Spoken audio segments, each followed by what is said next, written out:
Season 7 of Sun Coaches Podcast is proudly brought to you by Titan Sensor. Season 7. That was my number in high school, so maybe this will be lucky for us. We'll see. You know, I've learned over time that when somebody's talking about something you really don't want to talk about, you just can always throw in there, hey, I knew this guy once, and then just pretty much make up whatever you want to, and they won't listen to it. They'll get off track. And you don't have to talk about the uncomfortable thing anymore. Coach, like we do every week, tell everybody where you grew up and where you're from. Sun Coaches Podcast, where not everybody has a funny story, but everybody has a story. Hope you enjoy Season 7 of Sun Coaches Podcast. Sun Coaches is proud to partner with Titan Sensor for Season 6 and 7. Titan is made in the USA. Proudly founded and based in Texas. When you connect with Titan, you are not alone. You can collaborate and share templates with other coaches across the country to build reports and foster competition. Used by programs such as State 6A Georgia State champion Grayson High School, Titan can tailor a package to fit your needs. The eye in the sky never lies. Improve your team's performance with Titan. Welcome to Sun Coaches Podcast, Season 7, and today I'm joined by Coach Ed Gafca, the Executive Director of the Georgia Fire Football Coaches Association. Again, it's your boy MOCS, and we're going to be discussing the Georgia Scoreboard radio show and the GHSA playoffs. We're going to be discussing the job openings as they stand right now. And as always, I'd like to remind everybody that we're brought to you by Jimmy Joe's Quick Sack, where you can come on down and get you chicken quarters for 39 cents a pound. They got goat groins and turkey backs that you can eat on your way to the game, boiled peanuts, hog jaws, and all to you who you can drink. If you like orange Powerade and blue Takis, we got them too. So come on down to Jimmy Joe's on your way to the games this week. Well, Coach, it's good to have you with us again this week. Happy to be here and happy to be about getting down to some business today. Well, I was listening on Friday on the way home, and I remember years ago when the Georgia football scoreboard show first started, and Coach Palmer, who's passed away now, I worked with his son Jay when I was at Early County. Great people, great family, great man, did a lot for high school football, and these guys are too. But it's become metrocentric, and they don't give you the scores. Like Coach Palmer used to just come on, and he would start Region 1 Single A, and he would just rattle them out. And now it's become a show, and they have people call in, and it's just it's still good, but it's just different. There's a lot of talking and a lot of people who aren't as informed as they should be about everywhere in the state of Georgia. And that's been disheartening this year, but I still enjoy listening to it. But it's just like everything else in the state. Metro is eventually going to drive all the decisions that are made, and I guess that's just the nature of the beast. But I thought it was interesting that they had the athletic director from Gainesville on there, and they they oohed and awed about. They wanted Coach Lindsay to explain his great plan of competitive balance. What's Coach Ed think about competitive balance? Well, I appreciate Coach Lindsay going on there, and I don't know if I didn't see the video, but I assume he was wearing that Gainesville Letterman jacket, which looked really, really sporty. But competitive balance. There's not a blanket policy that we can do that, in my opinion, is going to sit there and somehow fix everything. Your bottom feeders are always going to be your bottom feeders for the most part. Your middle tier is going to be the middle, and the top's going to be the top. In my opinion, the best way to do a competitive balance is, well, right back to what you stated last week, which was kind of that Form B, cap and putting people in different brackets or if you have a bunch of Form Bs, you're going to go play everybody that also has those Form Bs.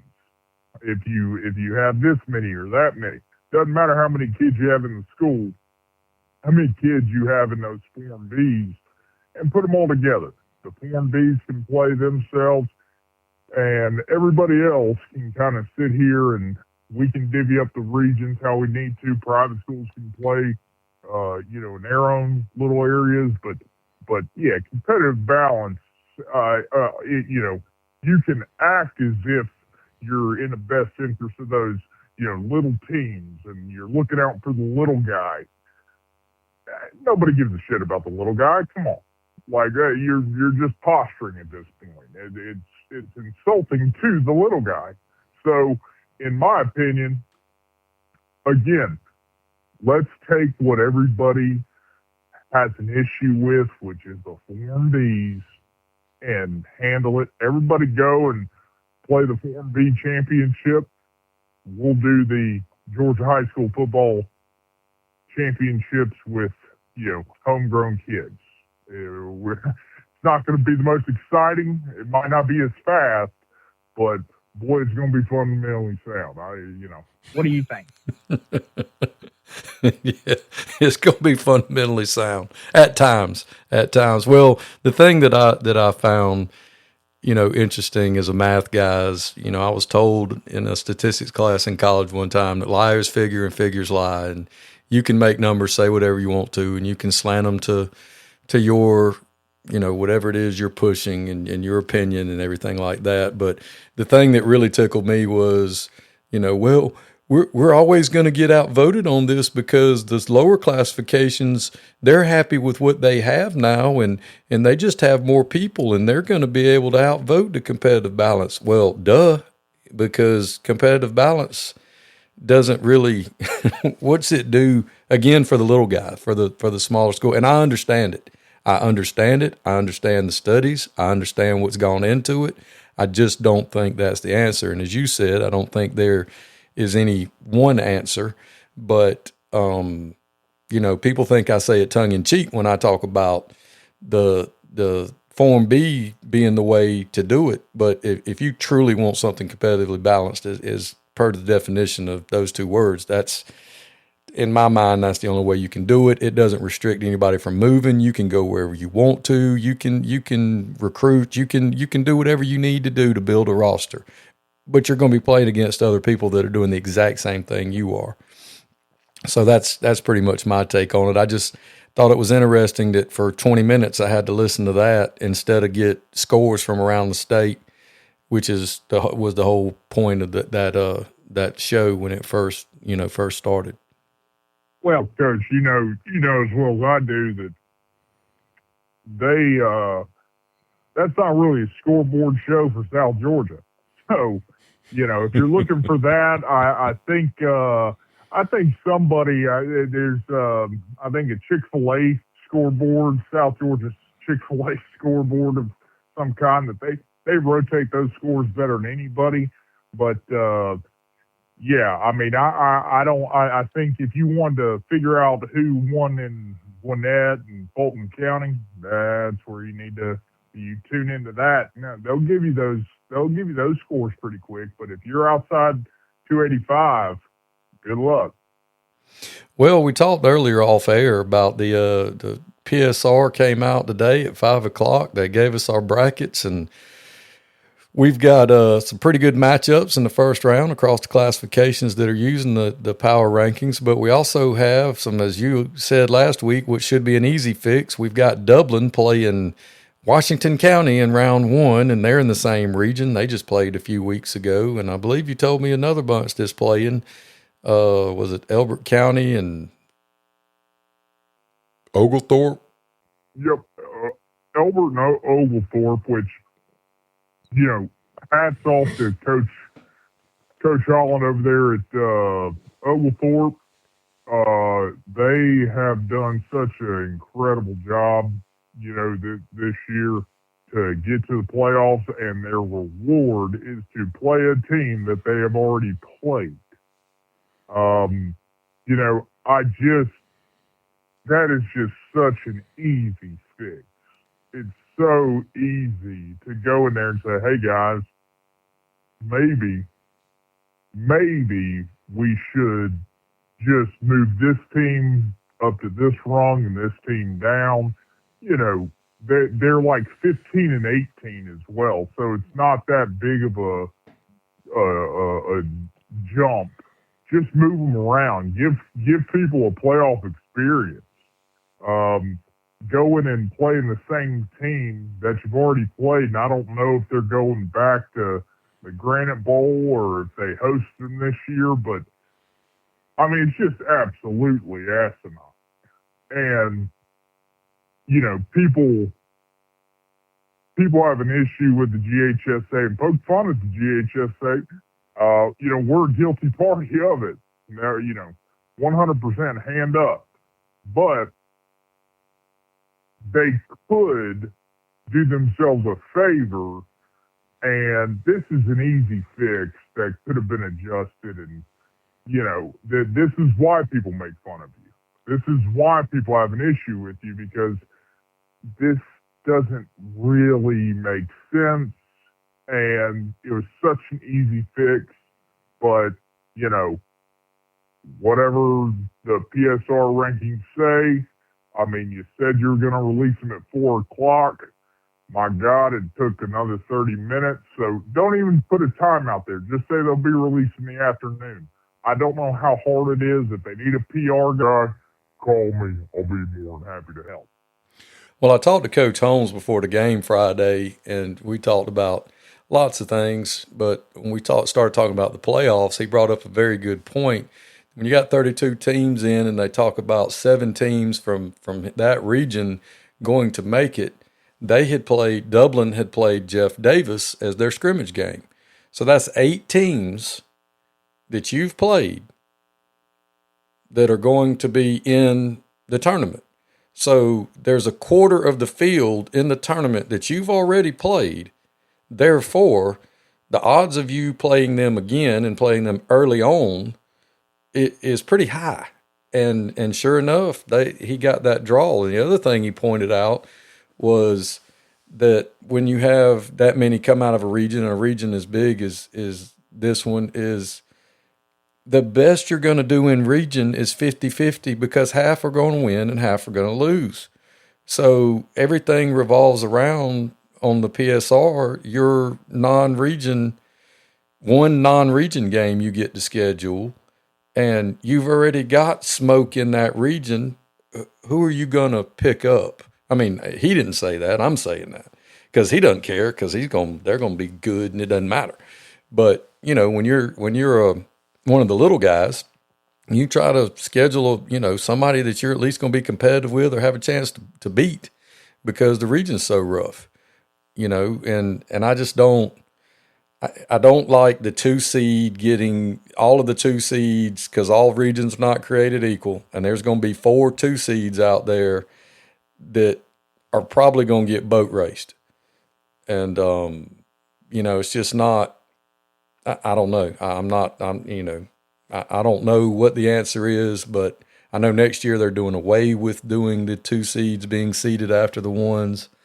But I'm with you. I think there's a better way to just mix the numbers up and be like, hey man, we understand that you're 18 and they're 17, or you're 16 and they're 19, but they just played this team in their region. We're going to flip y'all around, and most people I don't think would have an issue with that. Couldn't agree more. Again, take a look at Columbia, and I think it's AA. They play East Jackson, and Columbia is 4-6. 4-6. East Jackson is a 26 seat. But take a look at Columbia's non-region. I think they played Collie. I want to say they might have played Kell, and they played Carrollton. They're a AA football team going and playing a gauntlet of a non-region schedule.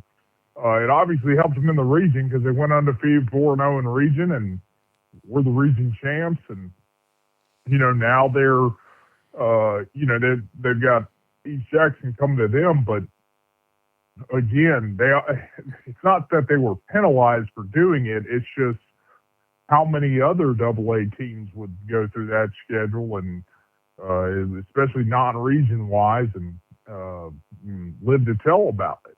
So, I think that there's a reward for Columbia like that, but also, there's got to be some sort of balance there that takes a little bit of common sense into everything, and hopefully moving forward they actually plug in their brain for when it matters to the kids and these coaches that are going to ultimately be judged on how they finish the year. And God forbid a team that's an 8 seed gets beat in the playoffs here, and you got parents that want their job, and it's just like, well, it's not apples and oranges. So that's the real frustrating part. It is something that I'm sure will be revisited. And also on that show, Coach Lindsay pointed out that the GHSA is like a homeowners association where, because they always say the GHSA and its member schools are committed to good sportsmanship, blah, blah, blah, blah, blah. It's member schools. And the members are the ones who drive the 6-person, operation this running up there in Forsyth. And we all understand that. But there's no way that things are getting done that the majority of people are asking for, because there's too many of the majority that are complaining about it. I just don't understand. I went to the reclass meeting in 2002 when we went to 5 classifications, and actually went to the executive meeting and saw how that worked. And they don't pay attention. They sit in the executive council sits in their groups with their buddies. They sit there and they do whatever. They actually passed a rule that said you could be 10 years old or younger and be a ball boy or ball girl in any of the sports, football, baseball, softball, that require ball boys and bat girls and stuff like that. Games 1 through 10. But once you got to the playoffs, you had to at least be 12. And they passed it. They didn't even, okay, sounds good. We just saw Barry Bonds' kid almost get run over at home plate. We'll pass that. That sounds great. Let's go with it. And then Coach Campbell at Lincoln County, Larry Campbell, raised his hand and said, wait a minute, are you telling me that my grandson can be on the sideline with us them first 10 games, but them next 5 he's got to go sit up in the stands with his grandmother? No, that ain't happening. We're revoting. Do it again. They didn't follow parliamentary procedure. They didn't know. They did it, and they thought about it, and they moved the age like whatever. Which, I mean, he was right. It made more sense what they said. But he's like, it's got to be one way or the other. Either they can be this age. But anyway, that's just a small example of the things they sit around and they vote on. And we had to listen to somebody from Lovett get up and talk about their 57th swimming championship. And it's like, you know what? Sit down and color, dude. Most places in South Georgia don't have a pool. They swim in a creek, in a pond, and that's it. They ain't got they got cement ponds. It's fancy, and we ain't got stuff like that around here. And you over here talking about your diving team and your gymnastics team. Ain't nobody worried about that. You need your own universe. Don't be bothering us with that when we talking about reclassification. So, it's member driven, but is it really? Well, here's the thing. Who gives a shit about the age of ball girls and ball boys and water girls? Like, I would much rather them spend that time saying, there is not a single worth it piece of equipment that I've ran into as a end zone camera for 10 games. So maybe as a GHSA, we start permitting the use of drones because everybody has it to just replace the big ass bulky structure that ultimately not only is a hazard, but the damn thing doesn't work half the time. I'm sure there's places that have it working just so clean, and I'm a jealous SOB. But me personally, I haven't gotten that shit to work for 10 straight games in my career. So to me, but hell, I can get the drone to work, and I can teach a dang 4-year-old how to run a dang drone. And again, it is not going to hover over the game field. It's going to hover right where that big structure that, God forbid, a kid runs into it, breaks his leg. Again, we're all about safety of kids, but also drones are cheaper than those damn contraptions anyway. So I just don't understand why we haven't, had a little forward thinking. But yes, let's make sure we take up time about the age of ball girls, ball boys, water girls, whatever, because that right there is what the people of these member schools pay for. That, and let's make sure we enforce the knee pad rules on all the 3 and 7 football teams and not the ones playing into November.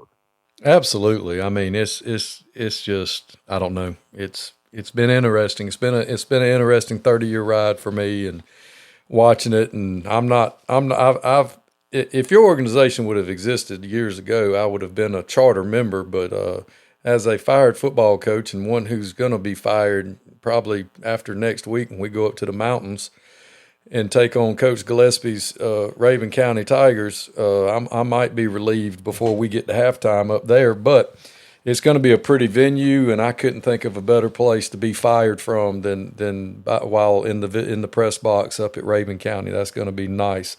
And with that being said, the next segment of the program, we're going to get into job openings, and at the time of the airing of this podcast, Black Monday will have passed. There will be more jobs open, but as of right now, we've got 5 that we're going to give our unique take on.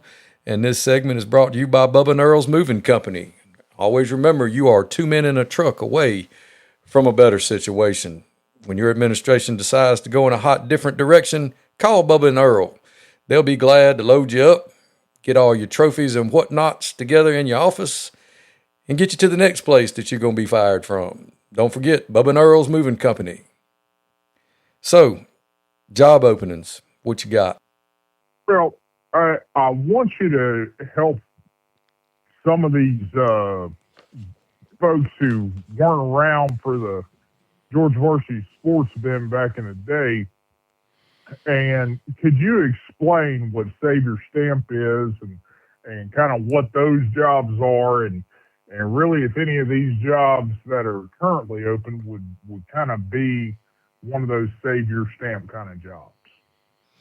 Okay, well, first of all, I'd like to say that when I first started on the vent, Man of Constant Sorrow started, I was just interested in coaching trees and how certain people got head coaching jobs. And as a young coach, I wanted to be a head coach. So I wanted to know what I needed to do, who I needed to know, whatever, to get one of those jobs. And as I've investigated it, back then, Etu Brute was doing the job postings, and it was always an agreement that we would not put people's names out there, and we wouldn't say anything, because we're all in the same fraternity. We're not trying to screw each other over. And then we started doing initials, and if people would ask, well, whose initials are those? If you have to ask, you don't need to know. And then I started to Save Your Stamp stuff, because some of these jobs that come open, they'll call you. For example, let's say Buford, Carrollton, Rome, Gainesville, Cartersville, Calhoun, Valdosta, Lowndes, Lee County. Save Your Stamp. If one of those jobs come open, like SpongeBob told Patrick, you need to think a little bit smaller. As a matter of fact, think about the smallest thing you can think of, because you can save your stamp. Used to, we had this thing called the mail, and you would send letters to people, and you'd actually send applications in and letters of interest, and you didn't have the intranet, and you had to put a stamp on those things for the mail carrier. It was a tax for them to operate. And I'm just telling people to save your stamp. There's no sense in you applying if you've been the offensive coordinator at Ookie Bookie High School and y'all had the best year you've ever had as a coordinator and averaged 25 points a game. Save your stamp, dude. They're not interested. And what's crazy is there'll be 300 people apply for these jobs. They'll still do it. And there'll be rec ball coaches. There'll be guys that just work at your local wherever, that aren't even in education, but by God, they watch football and they know good football when they see it. Now, they couldn't teach a trap block or a down block, or they wouldn't know what to do with an underfront, or if somebody moves, they don't double to the -1. They don't know none of that, but they know good football. So, and some of these young coaches are the same way, and I'm just trying to save some time, man. You're not getting those jobs. And it's like the jobs that are open right now. If a job is open right now, it ain't good. Maybe these are the ones you need to apply for. You can save your stamp on some of these other ones that are going to come in, because either they're already decided or you ain't him. They'll call you. You ain't got to call them and tell them you're interested in the job. Hell, everybody's interested in the Carrolltons, the Bufords, the Gainesvilles, the Romes, the Valdostas. Yes, everybody would love to have one of those jobs, but they'll call you if they're interested. And that's what Save Your Stamp is. And, they can believe it. They can like it. They can not like it. I don't care. It's just the fact of the matter. I've been doing this a long time. And I get called every year by schools gauging my interest. And I was 1-9 as a head football. I was terrible. And I was 32 years old. I didn't have no business being a head coach. Would I be better at it now? Probably, because I'd hire people to actually do the football part, and I'd just be like a CEO head coach. But I'm not interested in that. If I can't get some of these jobs, who in the hell do you think you are that you're going to get it? Oh, well, I've been at winning programs, and I've been a dude. That none of that matters. If you have to call them, that it probably is not the best job in the world. There are tiers of jobs and tiers of levels of what we qualify for and what we don't qualify for. I qualify for probably midget to pre-midget 6 and under flag football head coach. That's probably what I'm good enough to do. I dang sure am not going to send my stuff in if a big dog job comes open. And there's a lot of high-level coordinators that even they know. They didn't call me. There's no sense in me fooling with it. And that's just from the people within the state. You're also competing against out-of-state applicants who can come in with gaudy records. They've won in these other states, and people go, oh, he's won 37 state championships in Michigan. Let's hire him in Tifton. Really? I mean, it's just not going to be a good fit. And it's nothing against the guy from Michigan. It's just that deep South Georgia and Michigan don't go together. So, I mean, there's just certain situations that, I just try to be helpful, and whether I am or not is debatable. No, I think that's perfect, because to be honest with you, I always look at, and, if you have to put your JV head coaching record or your offensive coordinator points per game as a JV coach or a middle school football coach, even the jobs that are open right now, you ain't getting. So, you better find a way to build your resume, work, do all the things that it takes to build a resume and generate relationships, because there's one thing that is transcendent upon every industry, whether it's in education or, the private sector, public sector. It's 100% relationships. And it's not what you know, it's who you know. And just because you think you know football, that does not make you hireable. And unless you know somebody who knows the superintendent or the athletic director, or better yet, both, that can speak on your behalf and get you in that damn room, shit, you better be able to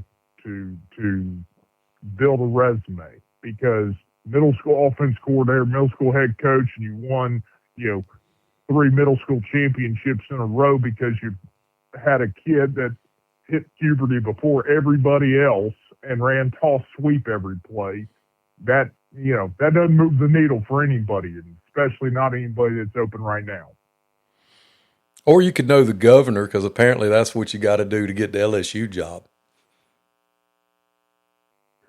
Yeah, again, probably the governor as a letter of recommendation or call on your behalf. That definitely wouldn't hurt, or you rush Probst, you just win damn football games, and I'll be damned of all the baggage that comes with it. But shit, we're gonna win football games. Well, it's getting to the point now where if you know Coach Ed at the Georgia Fired Football Coaches Association, he might be able to help you out. What do you think about this first one on the docket? Is the Bainbridge job? What do you think about the Bainbridge job there, Coach Ed? Well, it's the hottest damn place in the state of Georgia. You got to be a special human being to go down there and brave the summers and August and September and shit. It's probably they're still in shorts down there right now, if I had to guess. You got bugs, you got all this stuff. You're in you're in a region where you should potentially compete though for the 3-4 seed. Peach County and the Cairo, syrup makers down there. They are the 1 and 2, but everybody else is, you should be able to compete. I do not know what their school days like or anything like that, but I got to thinking, I wonder if they could pull on the heartstrings a little bit of one of their more notable alumni, Coach Kirby Smart, and see if he can give up that NIL game and come and return home, build a dynasty down there at Bainbridge, and ride off into the sunset with some PSC retirement and really just enjoy that 8-3 and get out of the grind that is college football. Yeah, that's not going to happen. And Bainbridge is here's the thing: get out a map, find Bainbridge, and look at all the schools around it that are successful. And outside of Coach Littleton winning the state championship there and doing amazing things there that had never been done, and they didn't want to take care of him afterwards, so he went to Tifton. And but look around. You got Colquitt County, Brooks County, Thomasville, Thomas County Central, Cairo's in your region, and they're right there. I mean, they're all shopping at the same Walmart and eating at the same restaurants. But for some reason, your place ain't got no players. That ought to tell you everything you need to know. And I know for a fact that it's been offered to at least 3 people that have said not no, but hell no. They're not interested. And they had a good man down there in Coach Wall, one of the best human beings and a fine football coach there. Is exactly probably what they needed, and ran him off before the season even ended. And that's the problem I have is, the season hasn't even ended yet, and if you haven't broken any PSC, you don't have any PSC violations, and you haven't done anything illegal or immoral, there's no reason to get rid of a high school football coach in the middle of the season, in my opinion. Oh, absolutely not. Historically, Bainbridge is 551 and 517 and have 42 ties. So really, they're about 5-5 average. So anybody who has expectations that they should be competing for state championships, anything that's above 5-5 season, you should be, starting to build that statue for them. Because again, historically speaking, that is not a place where you are competing for state championships every year or competing for region championships every year. And, they're 2-18 in the last 2 years. I mean, again, you've got to find a way to get kids in the building and God bless you finding real estate down there. All I know is it better have good AC because, boy, that's too hot for my ass. Well, another one that popped early that I don't even know if they're actually going to open it up or if they're going to stay on staff, but it's been a hot mess historically. Nobody has won there since the 90s consistently, and that's Wayne County. Coach Ed, what do you think about the bunch down there in Jessup, Georgia? Well, you know, so Wayne County had Jabo Shaw come down from the heavens of Raven County, and he got them to a quarterfinal, and I think either the first, second round in his 2 seasons there, and that's really kind of their ceiling, right? They're 6-4. They're 6-4 kind of all time, in terms of what their average is, and at the end of the day, to me, it's just a tough place to probably build. It's a tough place to get kids, in the building. It's a tough place. That right now, that region's hell. That's Ware County, Warner Robins, Benedictine, Perry. I mean, and you're going to compete with them. Jason Strickland, Ware County, I think he's either the 3 or 4 seed this year, and that's a damn good football team. So, Wayne County, to me, shouldn't be 2-8, 2-18 in the last 2 seasons. But at the end of the day, they are in a nasty little 4A region right there. Jessup is a tough place to live, but they do have former NCAA record holder Grayson Lambert, the last quarterback to play for Coach Mark Richt at Georgia. So maybe they tap into his Virginia education that he got before he transferred, and maybe he can come and help coach him up. Yeah, again, I don't think that's going to happen either. Jessup is in a very dysfunctional part of the state where you've got Pierce County, Appleton County, and Wayne County are all right there together. And when you look at, to me, and this is just me, but it's the same thing with Bainbridge. When you start holding these coaches to this level of expectation, it's like Coach Saban said the other day about LSU. Are you putting in the same resources and amount of want to with your athletic programs as the people around you, as the people in the rest of the state? We don't even got to go to the rest of the state, just the rest of your region. No, you're not. So what do you think you're going to get? And Coach Shaw left there for a reason, and it wasn't because, he necessarily wanted to go to a state where birds fly upside down to coach. Thank God he's back over on this side of the river now. But it's I'll put it to you this way. I'm 1-9 as a head coach. My one win, Wayne County. How bad is that? That ought to tell you everything you need to know right there. But, that's not to say that the right person couldn't get in there and deal with it. But they need to understand that as you said, the ceiling's probably 6-4. And that brings us to the next one that's up there close to your neck of the woods. We'll bounce around and we'll go to Johns Creek. And before you give your take on it, I'm just going to say this. I've had to go through there several times because that's where Emory Spine and Orthopedic is, where I've had my back surgeries, and I've driven through there. I can tell you this, you ain't going to live there.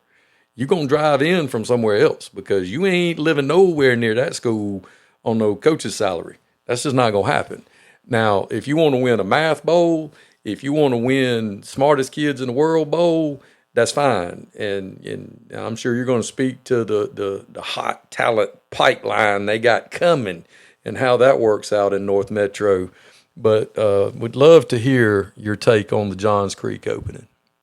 Well, to be honest with you, yeah, like you said, Johns Creek is a phenomenal place to live for doctors and lawyers and engineers and members of the tech industry, but you can't afford it as a football coach or, everyday teacher. And to be honest with you, Johns Creek is 0-20 in the last 2 seasons. In that 17-year history, though, they are average about 4-6, and they've had a couple blips to get to the playoffs, a couple different times, but what I have found through just, talking to different people associated with that program, they feel really good about some 8th grade, 9th grade, 10th grade kids. And the issue is you're going to have those kids who have just experienced a season in which you scored 3 points this season and gave up 531 points. Okay. That right there is a lot to stomach. And if you have any kid that's any good on that JV, if you have any kid that's any good on the freshman team or whatever, I'm telling you right now, they're gone. Because I don't know how it works necessarily down in South Georgia as much, because I know the schools are a little bit farther apart, but in Gwinnett, Fulton, and all these places up here, they could turn around, throw a rock, and hit Roswell, Alpharetta, Milton. They can drive 25 minutes to Buford. They just have way too many options. And at the end of the day, it's naive to think that those same kids are going to be there as seniors.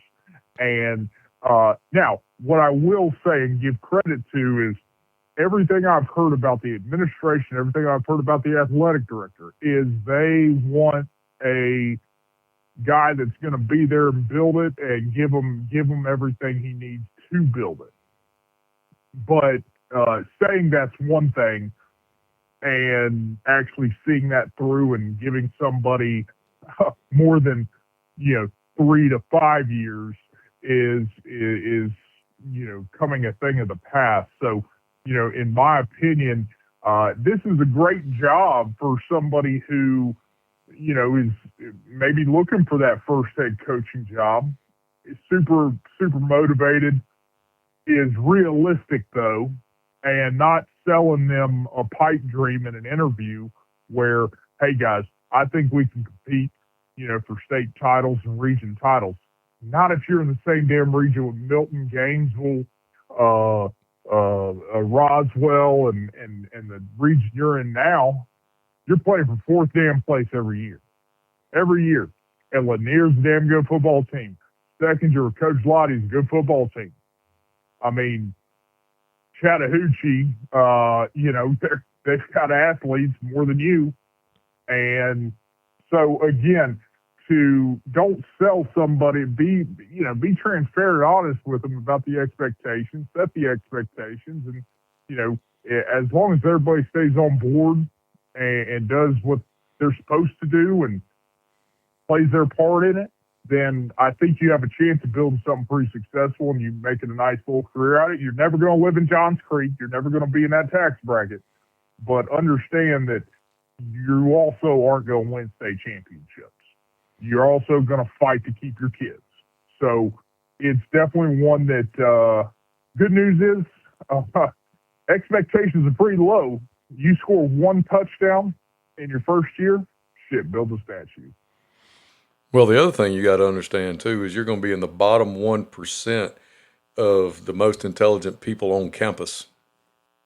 Oh, yeah. No, that's the thing is honestly, they've got a very intelligent, they got intelligent kids, they got intelligent parents, they got intelligent, teachers, everything. So you better understand, how to present yourself professionally, not talk like you are chewing on, Copenhagen long cut all day, and understand how to dress well and test well. All right, because that's what they're going to need to see from you. You got to play the damn part. You come walking in or walking out on the damn sidelines, and your coaches have, leggings and backpacks on, hooping and hollering. They ain't gonna like it. So play the part, be professional, and you might have a chance to build something nice there. Well, and what you touched on right there is another save your stamp situation. Like somebody like me, I'm not applying there, even if I was younger, because I know what I sound like and I know how I am. And I know that I'm not a fit there. I mean, that's just not a place for me, but that doesn't mean that it's not for somebody. And it's a different place. It's a unique situation, and understand what you're getting into, but you hit the nail on the head on that one.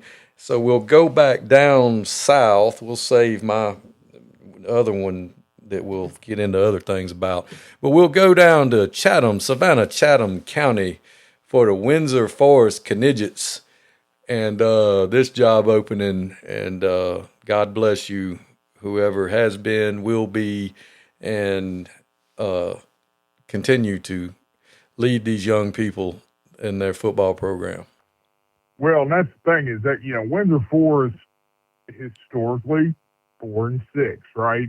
You see kind of a pattern here. And the past 2 seasons, they're 7-13.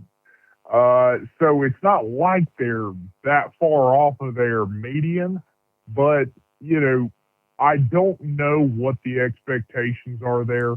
I don't know if they're realistic. I don't know if they've got, the right kind of mindset, and I don't know what the parents are like, but I'm sure the parents are very similar like they are everywhere else, which is unrealistic and a pain in your ass.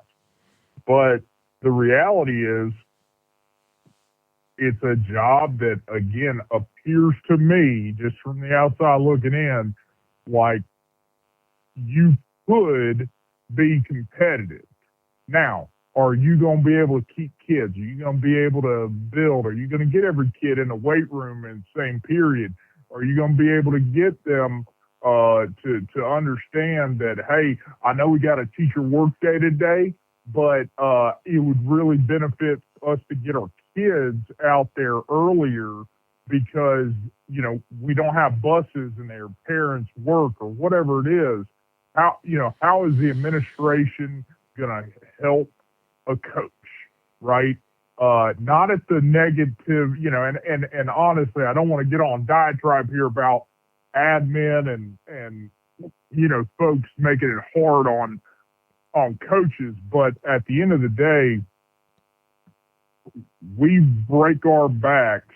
It appears to me, the admin, they are so afraid of the 8 to 3 science teacher getting their feelings hurt because the football coach isn't at this professional development, roundtable discussion about, classroom management.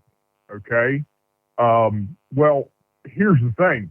Let's start clocking in then, and we can see who is putting in more time at this school building.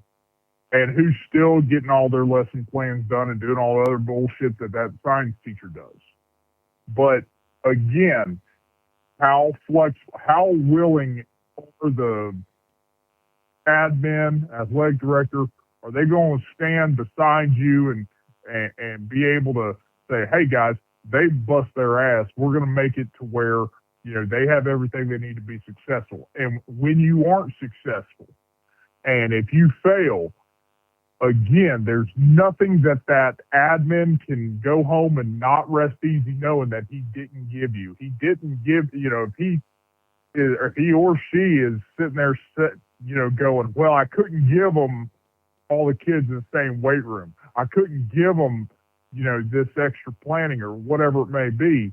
Well, now you're just constantly being that roadblock instead of being somebody that says, hey, how can I find a way to say yes to you? Is there a way I can say yes? I'm going to try to find it. But that's the problem. My hope is that Windsor Forest has the right kind of leadership there. They are a place that, I've said it before, that's not a place that Rush Probst will go into because you're going to look around and be like, nah, we can't make it happen here. There's not enough kids walking this hallway that'll compete on Fridays, and around me, there's not enough athletes. So he ain't taking that job. You could go ahead and take that job, but be very, very clear about the expectations and what their expectations are for you. If they want you to be in there and be at every professional development and do everything in the summer and all that good stuff, hey, might not be for you, but don't set yourself up for a shitty job that's going to fail just to go and have that title of head football coach, because it ain't going to matter if you go 0-20. Well, I know you didn't want to go on a diatribe about poor administration, but our final contestant on the What's Open Right Now train is the Salem job up there in the Covington Conyers area, the southeast side of Atlanta, and I'll just let you talk on that because I'm emotionally tied to this one, and I don't know that even the man of constant sorrow wouldn't be able to dig himself out of the hole that he would create describing this hot mess up there in the metro. Well, understand that Salem's not located, like it's in Rockdale County, but it's not a bad area of Rockdale County. It's not a bad area for the school. But they've had 4 head coaches in 5 years. So that tells me one of two things. One, admin is just absurd in what they are expecting of their football coach, throughout the year. And they are a constant block for them to build anything. They are just there as somebody that is there to tell them no. And they frustrate good people that are trying to do right by kids and build something with those kids and build relationships with kids. Because you got to think, if you've had 4 coaches in 5 years, how good are the relationships and the lessons those kids are learning in that building? I can't blame those coaches. I blame the adults that got those leadership certificates, okay? They went to a leadership school, got that little leadership certificate, so now they get to boss people around, and they spend all damn summer thinking about, professional development time and what is our why bullshit, okay? And now you're going to expect me to sit through that shit. And now if I don't do it because I've been, working with my football team from 7 to 2 o'clock every day in the damn summer, you are now going to try to tell me how I need to do my job and how I need to lead and how I need to make sure that I hold people accountable. Don't worry about me holding kids accountable. That's my organization. You worry about your teachers in that building, and honestly, leave my ass alone. I will be a person for you to lean on and count on, but you've already crossed the line with me by thinking that I am not doing my entire job because I didn't go to the What Is Your Why seminar and watch the videos and be read off of a slideshow that we teach our kids in 9th grade not to do. So, Salem historically has always had athletes. They aren't a overly successful program. They've only gone past the first round 2 times in 2004 and 5. And at the end of the day, their average is 4 and 6. But they are in a competitive region that they can compete with. But because of the limitations and because of the headache of trying to keep your own kids there and the recruiting that goes on, in that area from Rockdale County, Heritage, you name it, around there, they see those kids on JV, they see those kids, in the different sports, and they go, hey, why don't you come over here? There's nobody at Salem that's like, no. There's no admin that's like, hell no, you ain't taking our damn kid. And that's the problem. Like, have the coaches back. And when a coach has a kid that is moving in, shit, fight for their ass, get the damn Form B, and let's go. But instead, you are going to say, nah, we can't make it work. No, we can't make it work. Well, I got this, talented football player that, can't sit in his damn seat for 8 hours or an hour and a half every single period. Okay, well, instead of writing his ass up and suspending him, how about you give me a call and let me come down there and handle it? because that's what working with kids is about. It's about figuring out what they need to be, able to do to be successful. I'm the adult. Let me handle that. But instead, you think every kid is just, no, they're going to bend. They're going to, I'm going to break them so they, abide by my rules. Shit. Then you haven't been in a classroom in a while, and you should go back to that leadership school and maybe take that class again, because you ain't got a clue of walking around since. And there you have it, kids and coaches. That's the jobs as they were open Sunday night before Black Monday, and MOCS and Coach Ed's take on the jobs that are open. We're just trying to provide a service here for all of you aspiring head coaches out there, not at all encouraging you not to go after your dreams and not to go take a job. But I know this, when I see you at the clinic and you looking around crazy because you've been there for about a month and things ain't quite what you were told they were going to be, or next year you're texting me and emailing me and DMing me and wanting me to find you another job, don't do that, because it ain't going to happen, because we tried to tell you. So understand what you're getting into. If it's open before Christmas, it's generally not a good situation. And unfortunately, some of these guys now have become members of the Georgia Fired Football Coaches Association. And welcome aboard. We're glad to have you. And speaking of DMs and texting people, I understand, Coach Ed, that you have a PSA you'd like to share. I do. And before I say that, I do want to mention that there's some people up here, in Northeast Georgia that are at tough jobs that have done a hell of a damn job this year, that, it might be their third, fourth, fifth year. And to be honest, like Chad Bennett up there at White County, watch that team in game one and then watch them this past week. That is a well-coached football team, and I'm here to just stomp on that. Chad Bennett doesn't know me from Adam, but just from a football observer, I got to be honest. If they have any desire to try to go in a different direction, they need to curb that real quick, because that's a damn good football coach who goes right by kids and coaches them hard. And those kids are prepared, and he puts them in a position to be successful. And what more can you ask? He's great for the community, and again, you don't have to worry about him doing anything that would reflect poorly on the folks in White County. So I want to make sure that, and he's not the only one at jobs like that, but that was definitely something I wanted to make sure I mentioned, because again, that's a hard job. You don't get move-ins to Cleveland, Georgia. And, his first year there, he had to move out. He had a kid that,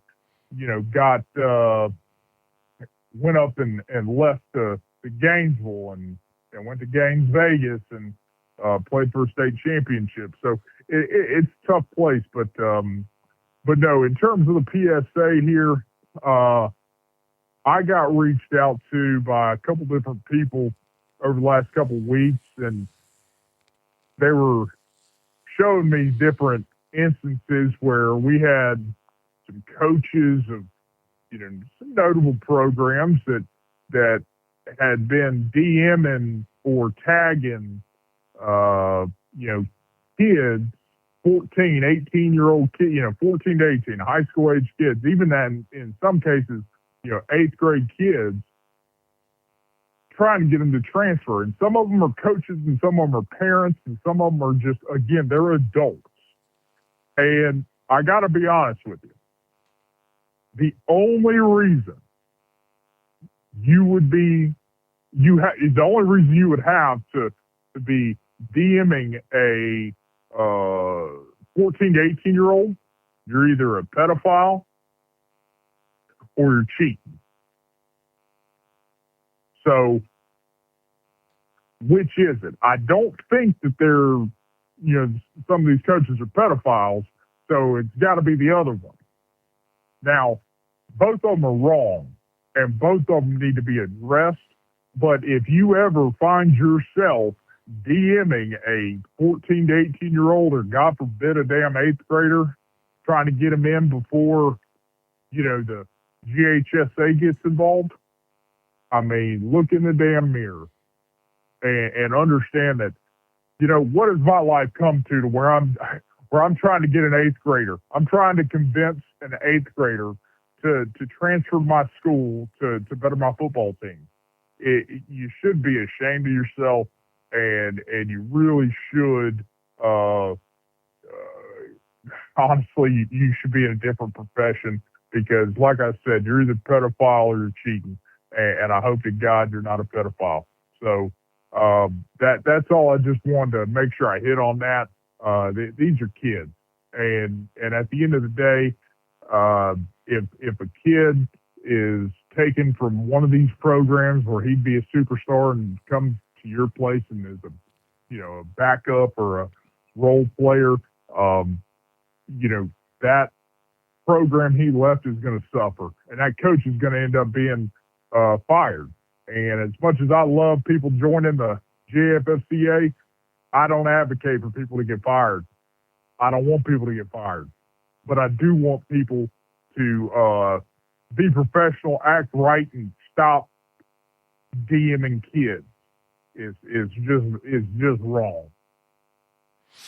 Well, that pretty much sums that up, and I couldn't agree with you more. It is travesty, and like you said, either way, it ain't good, whatever it is. But share with everyone right now. You got a store right now. The Georgia Fired Football Coaches Association's got a store where you can get some gear. I know Coach Holland wants one of those Rasta Lions. That was fantastic, and his response to that was great. He's a great dude. He's done a good job up there, and but that's just one of the things you got. Share with everybody the link and where they could go to get a sticker, a shirt, and what are the things you got on them.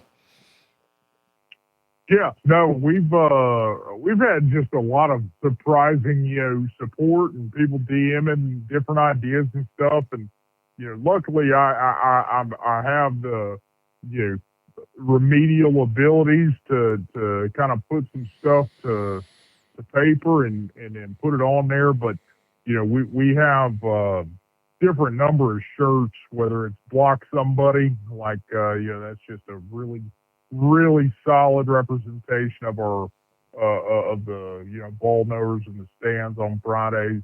My personal favorites, just go for it, because honestly, it's high school football. Why are we punting anyway? Just go. And also I've been in a situation where offense ain't rolling, so why don't we just go ahead and punt it? Just punt it. So we've got a bunch of different odds and ends, thrown in there. If you have any, ideas or any concepts or just anything you'd like to see, hell, shoot me a DM. Be happy to look at it, try to make it work. And if you like it, great. It's something that we're experimenting with and lucky enough to provide an option for you guys. And, the other piece is you can find the link in the bio on X. It's honestly, I couldn't even tell you what the whole thing is, because that's a work in progress, but ultimately you can find the link there.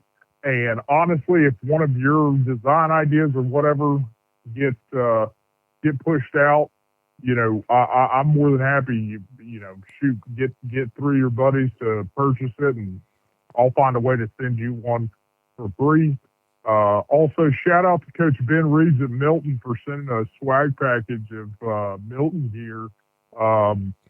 We talk about somebody that's been just massive supporter in terms of his engagement with the profile and embodies the relaxed satire from where he sits. And Coach Holland there at Franklin County, again, I will say that is probably my favorite logo design to this day, because it embodies that.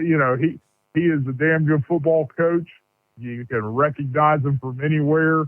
And if I'm Franklin County, I seriously consider putting that thing in the middle of the 50-yard logo. But no, I'm excited to have these opportunities to push that stuff out. And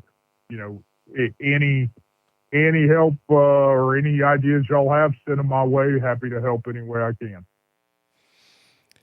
And I appreciate you letting Sun Coaches get a couple of things on there too. If you want a hat that has the Sun Coaches podcast logo or mug, they're on there as well. We appreciate any support that you throw our way as well. I'm getting the certified Get Back coach at least. I'm making a Christmas list for my wife together, putting it together for her so she knows what kind of gear I'm going to need during this clinic season, because I will be representing them in Orlando, Atlanta, and the D.C. area as Glazier makes its run, and I'm running the hospitality suite. Couldn't ask for a better gig. Just like today in bringing this to you, I sure do appreciate Coach Ed being on with us. And as always, here at Sun Coaches Podcast, we hope you found it enjoyable and understand to just relax. It's satire for the most part. And we look forward to Season 7 of Sun Coaches Podcast is proudly brought to you by Titan Sensor. Season 7.